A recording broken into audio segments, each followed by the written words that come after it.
Hello， 大家好，我係黑船咁翻嚟呢個歐德賽馬台博殺題咁嘅周六版本啊。咁每逢星期六啦，繼續慣例有我黑船啦，同大家提供今次嘅博殺題攻心水啊。咁今次就5月1號啦，5·1勞動節咁啊，繼續有馬跑嘅，咁啊有11場嘅沙田日賽等緊大家啦。咁啊，今次嘅賽事入邊比較特別啲嘅地方咁啊，除咗有3級賽啦，即係皇太后紀念杯之外咧，因為都有5隻馬跑嘅。咁啊，另一個着眼之處咁當然係頭場嘅新馬賽啦。咁因為都係季內第一次嘅新馬賽嘅編排嘅，咁睇下到時呢7隻新馬又會跑成點咯噃。係啦，咁啊，另外9場咧，咁主要其實都係一啲3班啊同埋4班嘅一啲混戰場合啦。咁啊，都相信係都會好睇到時嘅形勢啊，或者個天氣情況啊，因為都話有機會落雨嘅喺週末期間啊。咁睇下到時個戰果又會係點咯噃。係啦，咁不過喺講心水之前咧，咁啊希望大家呢條片嘅下邊啦，俾 comment 啦、like 啦、share 啦，同埋 subscribe 埋歐德賽馬台 YouTube channel 啦。咁如果可以的話咧，撳埋呢條片下邊嘅紅色鬧鐘仔啦，當你有新片嘅時候，咁可以第一時間咁啊通知大家。係啦，咁啊自己講翻今次嘅心水啦。咁今次就揀咗4班嘅千四米，咁就揀咗第6場嘅，即係第2組嘅4班千四嘅。咁啊都揀咗4匹馬咧，都可以提供俾大家，希望都可以換到啲分頭啊，或者都可以順利咁開出啦。咁啊，首選方面咧，咁啊，首先都揀翻一個即係無論係騎師啊或者練馬師都係近期搏殺係好有心得嘅一個騎練配搭啦，就係潘頓搭羅富全，咁就係要係大紅袍啦。咁啊，當然嘅呢匹馬落翻嚟4班跑咧，咁的確上已經有一個幾明顯嘅優勢㗎啦。咁啊，甚至其實嚟香港跑咗4鋪咧，其實的確上見到佢，尤其係跑1400米咧，的確上係逐漸咁納入緊正軌嘅。咁啊，特別睇翻大前仗先啦，首先就係3月6號嘅嗰場481啦。咁啊，當時佢就第一次試下擺喺前面走啦。咁啊，的確上嘅，如果就咁稱翻頭3段嘅步速係58.11咧，咁啊前段都同上教一齊叫掌控咗個步速放咧，咁啊當然嚟講佢都掌握咗個主動優勢，咁但係奈何要對翻啲起旺區啊、極速飛彈啱啱好嗰啲真係3班呢個路程嘅專家，或者甚至有啲機會上到2班嘅馬咧，咁啊的確上有少少下風嘅，咁最尾跑咗第5啦，大概輸2個幾馬位，咁其實的確上係見到呢匹馬開始見到進步噶啦，咁啊特別前一鋪嘅3班千四米更加見到呢匹馬係都有幾明顯嘅進幅嘅，即係518啦，3月20號嘅嗰鋪3班千四米啦。咁啊，因為始終考慮翻嗰日嘅賽事嚟講咧，打比賽日咧，因為嗰日嘅賽事模式咧，其實都係利冚啦，或者走喺馬場中間位置咧，即係跑到中央位置咧，都係相對係比較啱呢類馬嘅發揮嘅。咁但係大紅袍咧就沿途貼欄擺到喺前面走啦。咁步速嚟講，同樣地係58.1，就唔算話好快嘅啫。咁但係如果睇翻呢一場包辦頭3名嘅馬，包括金髮盛世啦、王炸啦同埋美好世界，其實都係入到直路嘅時候喺一個比較後啲嘅位置，再沿跑道中央嘅位置再衝上嚟咧，咁的確上都顯示咗係有少少 track bias 喺入邊嘅。咁但係大紅袍咧，其實都係去到埋門嗰8厘米先開始叫有少少力弱，咁啊最尾就輸3個半馬位俾金髮盛世啦。咁但係如果睇翻側邊嗰隻叫加州時佳的話咧，咁嗰匹馬其實最近喺谷草1里咧，的確上都開始叫上到咩，或者都叫緊輸嘅啫。咁其實都顯示咗呢匹大紅袍喺3班都已經有一定嘅招架之力㗎啦。咁啊落班之前咁啊跑多場嘅谷草1000米啦，咁啊嗰一啲谷草1000米雖然話水準係比較低或者出馬比較少，咁但係其實跑翻呢場557嘅馬咧，即係譬如狀元及第啊、非凡啊，其實最近喺上個禮拜3其實都係繼續包緊 Q 啦，咁啊甚至跑第3名嗰匹叫自力更生，咁啊當時大紅袍輸佢半個馬位度，咁嗰匹馬其實最近喺谷草1000米都係爭啲贏跑到第2嘅，咁都顯示咗呢匹大紅袍啦，雖然跑一個比較短啲嘅路程啦，咁但係其實都係跑得好近嘅，貫徹到自己水準嘅，咁都代表佢個進途啊狀態上的確上有增無減嘅。好啦，咁今次落到嚟4班啦，咁啊所遇見嘅對手同之前所見到嘅起旺區啊、極速飛彈都已經係完全2個層次嘅對手嚟㗎啦。咁啊甚至今次揾埋潘頓上去跑，咁啊其實賽前都特登安排咗呢個騎練配搭就要合作啦，就試咗課泥地1000米集嘅。咁如果睇翻嗰課集咧，咁雖然就冇贏到啦，跑第5啦，咁但係其實全程咧潘頓都冇好落決心去催策佢啊，或者啲叫加速起動嘅。咁其實個性質上都係希望將人同馬建立一個合作嘅基礎嘅啫。咁啊今次排埋一檔，咁始終季尾場合擺喺前面走嘅馬咧，咁啊相對都會有優勢，咁同埋佢都有一定嘅前速喺度啦。咁只要擺到喺前面走自己一隻放咧，咁其實有啲機會到㗎啦已經。咁始終有一啲側身未見底嘅馬啦，同埋過應得比較少啊。咁落到嚟4班咧，咁的確上已經有一定程度嘅反彈㗎啦。咁啊所以嚟講咧，首先就揀咗呢匹2位大紅袍啦。咁至於次選方面啊，頭先都講起呢個黃門嘅騎練配搭啦。近期嘅表表者當然就係希威森搭韋達啦。所以4號嘅自來金咧係一定要考慮嘅範圍嚟嘅。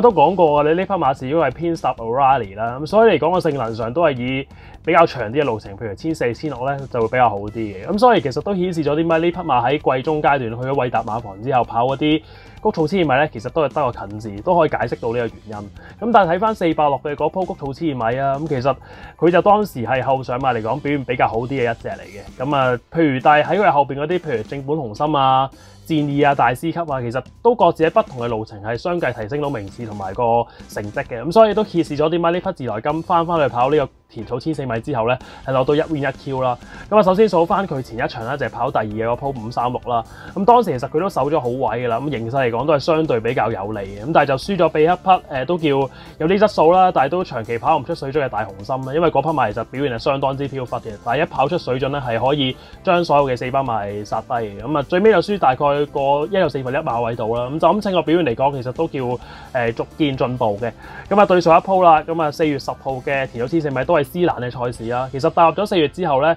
嗰個賽事個模式都係以擺前面走係比較着數。自來金啦，當時就排咗個外檔排11檔啦。嗰段時間希威森隊都已經拿捏到香港嘅競賽模式，就係擺喺前面走咧，時刻都有着數嘅。結果就運用咗呢個特點啦，就擺喺前面走貼欄放啦。甚至頭3段步速做到59秒3，的確上已經係掌控晒全局嘅形勢噶啦。所以末段就可以一放而回啦，都叫贏到8騎士喜悅精靈同埋中環天下啦。今次都會遇到嘅。咁稱贏馬說服力嚟講咧，雖然遇到嘅對手就並非太強，但係贏起上嚟都係游刃有餘嘅。贏完嗰場之後啦，今次就加咗7磅俾佢跑啦。無可否認會帶嚟少少嘅壓力嘅。但係始終呢匹馬係4歲當起嘅馬啦，同樣地過往用得比較少啊。同埋今次都係繼續排外檔啦，變相其實令到騎師嗰個跑法上咧都係會比較局限於佢淨係可以擺喺前面走啦。都頭先都有講過啦，始終呢段時間擺喺前面走馬時刻有着數。或者前速上唔夠大紅袍咁快，但係佢都有啲機會可以攝到埋2碟嘅第2、3、4位嘅。如果攝到的話咧，佢跑翻出自己嘅水準喺呢一組入邊，其實都仲有可爭之道嘅。始終係一匹未見底嘅馬啦，都可以繼續留意嘅。再加埋呢個騎練配搭近期嗰個合作成功率相當之高啦。所以嚟講都可以調翻高少少評級嘅。所以嚟講咧，次選就揀翻呢匹4號嘅自來金啦。至於最後2匹配腳方面啦，都會主要向一啲質素馬就埋手嘅。首先就揀翻3號嘅中環天下啦。呢匹馬其實如果睇翻上一鋪嘅570咧，當時就輸咗俾頭馬隻自來金啦。今次都會再遇到嘅。如果就咁講翻嗰個指上名次啊走勢嚟講，無可否認係有啲遜色嘅，因為就早段就同自來金一齊受惠咗一個偏慢啲嘅步速啦，同埋同樣地賺咗前置優勢。但係末段佢就都斷得相對比較快少少最尾就輸大概約略3個馬位俾自來金啦。但係其實都可以俾少少藉口佢嘅，畢竟前一場513，即係佢第一次上去跑呢個田草1400米，當時都已經遇到啲比較強啲嘅對手，包括有緣人啦、智有型啊、對行之星啊、合夥咁勁嗰啲馬啦。其實都係第一次上去跑1400，再加埋第一次用一個前置嘅策略咧，對佢嚟講考驗都幾大。但係去到埋門嗰幾步先俾有緣人過咗，跑咗第2咧，就咁稱翻水準嚟講，其實都幾高嘅。所以對上一鋪嘅570都可以當為一場少少嘅回氣賽啦。畢竟3歲馬表現嚟講都會時有飄忽嘅。今次個操練上面都可以講多少少，因為其實都沿用翻前一場入 Q 嗰個部署，因為特別可以睇翻佢賽前尾二嗰課啦，即係4月25號嘅嗰課泥地拍跳啦。總共就試咗3段啦，就拍呢隻奮鬥重心嘅。最尾就試咗1分18秒正啦。其實如果睇翻前一場佢入 Q 嘅時候咧，都曾經係拍奮鬥重心係拍咗3課嘅。的確上，如果就咁稱翻個操練部署係同之前入 Q 嗰場係同出一次嘅。反觀上一次咧就冇呢個部署，所以嚟講都可以調高翻少少評級嘅。對於呢匹3歲質素馬，始終同樣地又用得比較少，表現時有反覆都可以理解嘅。今次排咗8檔咧，我會估計佢今次會稍為留多少少嘅，可能守喺一個5、6、7位啦。如果早段真係比上中多馬走啦，即係譬如大紅袍啊、自來金啊、遨遊之星，如果即係的確上就走得比較急的話咧，佢又隨時有機會後發先至有機會搶翻一席嘅位置嘅。始終能力嚟講未見底，再加埋馬房都係要繼續護級嘅，所以嚟講都可以俾翻一次機會俾呢匹3號嘅中環天下嘅。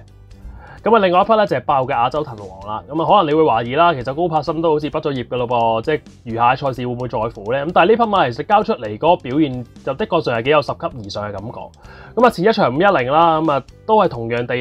攝咗埋邊追啦，咁都已經有少少腳影睇嘅呢匹亞洲騰王，即係至少個追勁嚟講都可以貼近到有運來啊、古浪精彩啊，甚至係打鐵趁熱啊，咁都係4班幾唔錯嘅馬嚟嘅。咁啊對上一鋪啦，第一次上嚟跑1400米啦，咁啊當然同樣地就遇到精明勇進烈風啦，咁都係4班呢個路程嘅指標馬啦。咁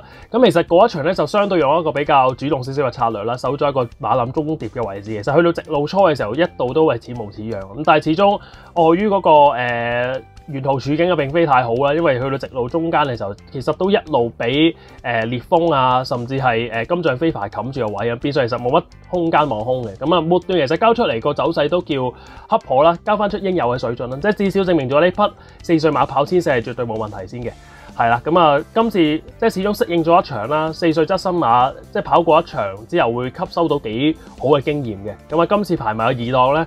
咁啊，同樣地，如果聽日賽事係相對比較理一啲貼欄嘅馬咧，咁呢匹亞洲騰王就可以稱高翻少少啦。咁同埋始終公認都係有啲質素嘅馬嚟嘅，咁啊都可以調高翻少少評級俾佢啦。咁所以就懶腳方面就試下呢匹爆嘅亞洲騰王嘅。係啦，咁所以嚟講，今次我黑船搏殺提供心水就俾咗第6場嘅4班千4米嘅第2組賽事啊。首選方面就係2號大紅袍啦，次選就係4號自來金啦，3選就係3號中環天下，同埋4選就係8號嘅亞洲騰王，咁都可以俾大家參考一下啦。係啦，咁啊今期黑船搏殺提供心水就去到咁上下啦。咁我哋下個禮拜6嘅同樣時間啦，再同大家見面啦，拜拜。